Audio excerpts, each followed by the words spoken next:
উদ্বোধনের বাড়িতে বহু মানুষ অসুখ সারানোর প্রার্থনা নিয়ে মায়ের কাছে এসেছে। তাদের কাউকে কাউকে মা খোলা মনে আশীর্বাদ করেছেন, বলেছেন ভালো হবে, চিন্তা নেই। আবার কাউকে কাউকে বললেন আমি কি জানি, ঠাকুরই সব, ঠাকুরকে বলবো। একবার অষ্টমী পুজোর দিন একটি মেম সাহেব তার মেয়ের কঠিন অসুখের সময় মায়ের কাছে এসে মায়ের করুণা ভিক্ষা করলেন। মা তাকে বললেন যে আমি প্রার্থনা করব তোমার মেয়ের জন্যে, সব ভালো হবে। তারপরে তিনি গোলাপ মাকে বললেন যে ঠাকুরের একটি ফুল মেমটিকে দিতে। এই বলে তিনি পদ্ম ফুল আনতে বললেন। গোলাপ মা বেলপাতা সহ একটি পদ্ম মায়ের হাতে দিলেন, আর মা তা হাতে করে বেশ কিছুক্ষণ চোখ বুজে রইলেন, ঠাকুরের দিকে এক দৃষ্টে তাকিয়ে রইলেন। তারপরে সেই ফুলটি মেমের হাতে দিয়ে বললেন তোমার মেয়ের মাথায় বুলিয়ে দিও, দেখবে সব ঠিক হয়ে যাবে। আর অবাক কাণ্ড যে মেমের মেয়েটি কয়েকদিনের মধ্যেই ভালো হয়ে গেল। আর মেমটিকে ভক্তিমতী দেখে মা তাকে দীক্ষাও দিয়েছিলেন। আর জাতি, কুল, মান, ধর্ম, বর্ণ নির্বিশেষে ঈশ্বর আরাধনার মাত্র রয়েছে একটিই পথ, যে পথের সন্ধান দিয়েছেন ঠাকুর স্বয়ং। ঠাকুর বলছেন ষোড়শোপচার তো নয়, শুধুমাত্র পত্র, পুষ্প, ফল, জল দিলেই তো তিনি পরিতুষ্ট। কিন্তু এই উপচার নিবেদন করতে হবে ভক্তি সহকারে, আর এখানেই হলো ভক্তের পরীক্ষা। ঠাকুর বলছেন যে রামপ্রসাদ সেন গাইছেন, দেখো না, আহার করো মনে করো আহুতি দেই শ্যামা মারে। আবার তো রয়েছে শয়নে প্রণাম জ্ঞান, নিদ্রায় করো মাকে ধ্যান, নগর ফেরো মনে করো প্রদক্ষিণ শ্যামা মারে। জীবনের প্রতিদিনের প্রত্যেকটি কাজে মা যে জড়িয়ে রয়েছেন, এই কথাই সব সময় মনে রাখবে।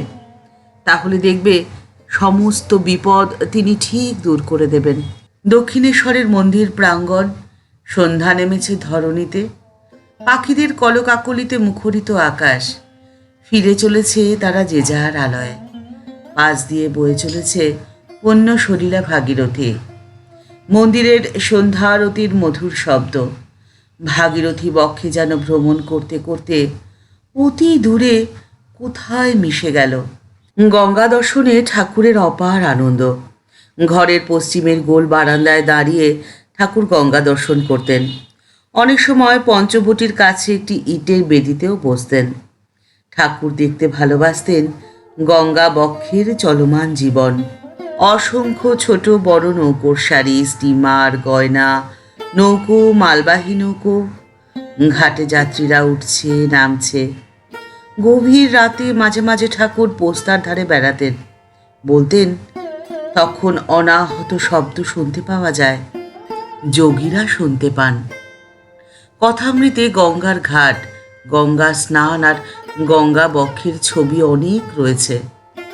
ঠাকুরের অনেক উপমার উৎস হলো গঙ্গা।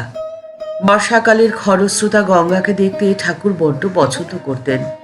বলতেন দেখেছ মা গঙ্গার রূপ, সাগর সঙ্গমে পৌঁছানোর জন্য কত ব্যস্ততা, কেবল পথে একবার মাকে একটু ছুঁয়ে যেতে চায়। মাকে ছুঁয়ে আবার চলছে সে তার নিজের লক্ষ্যে, নিজের গন্তব্যের দিকে। জীবনকেও হতে হয় খরস্রোতা মা গঙ্গার মতোই ক্রমবহমান। থামলে চলবে না। সাগর সঙ্গমে পৌঁছানোর জন্য ব্যস্ততা যেন প্রতিনিয়ত থাকে।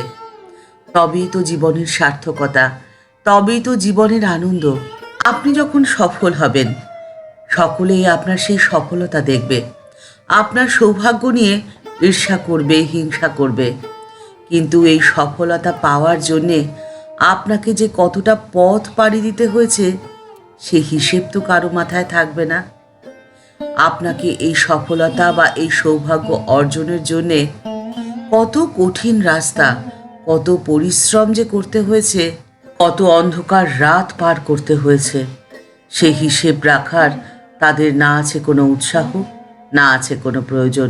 আপনার সেই কালো অন্ধকার রাতের সাক্ষী যিনি, তার কাছে হিসেব একেবারে পাকাপোক্ত। তিনি রেখেছেন আপনার সমস্ত কর্মের হিসেব, আপনার সমস্ত দুঃখের হিসেব। আর আপনার প্রতিটি নিঃশ্বাসে, প্রতিটি কাজে, আহারে, শয়নে সব সময় যদি তাকে জড়িয়ে রাখেন, তাহলে তিনি যে হিসেব আপনার প্রতিদিনের জীবনযাপনে, আপনার আহার, নিদ্রা, শয়ন আর আপনার প্রতিদিনের জীবনযাপনের, প্রতিদিনের কর্মে আপনি যদি তার সাথে জড়িয়ে থাকেন, তাহলে আপনার কোনো ভয় নেই। আপনার সমস্যা তারই সমস্যা, সেই সমস্যার সমাধান তিনি তো করবেনই। এর আর অন্যথা হওয়ার তো কোনো উপায় নেই। দুঃখ, ব্যথা, বেদনা, সমস্ত ভয় দূর করে তিনি আপনাকে আলোর পথে নিয়ে যাবেন। এই বিশ্বাস আর এই ভরসা ঠাকুর রাখতে বলেছেন আমাদের প্রত্যেককে। শুধুমাত্র তার কথা মেনে আমাদের জীবনটিকে যাপন করতে হবে। ঠাকুরের কাছে আপনাদের সফল এবং সুন্দর জীবন কামনা করে আজকের পর্ব এই পর্যন্তই। দেখা হচ্ছে পরের পর্বে। পর্বটি ভালো লাগলে লাইক বাটনটি প্রেস করে দিতে পারেন। আপনাদের মূল্যবান মতামত কমেন্টস বক্সের মধ্যে লিখে জানাতে পারেন। এই চ্যানেলটিতে আপনি যদি নতুন এসে থাকেন, চ্যানেলটি সাবস্ক্রাইব করে বেল বাটনটি ক্লিক করে দিয়ে অল বাটনটিতে ক্লিক করে দিতে পারেন। আর যদি ইতিমধ্যে এই পরিবারের সদস্য হয়ে গিয়ে থাকেন, তাহলে আপনাকে জানাই অসংখ্য ধন্যবাদ, প্রণাম ও ভালোবাসা। পরের পর্বে দেখা হচ্ছে। নমস্কার।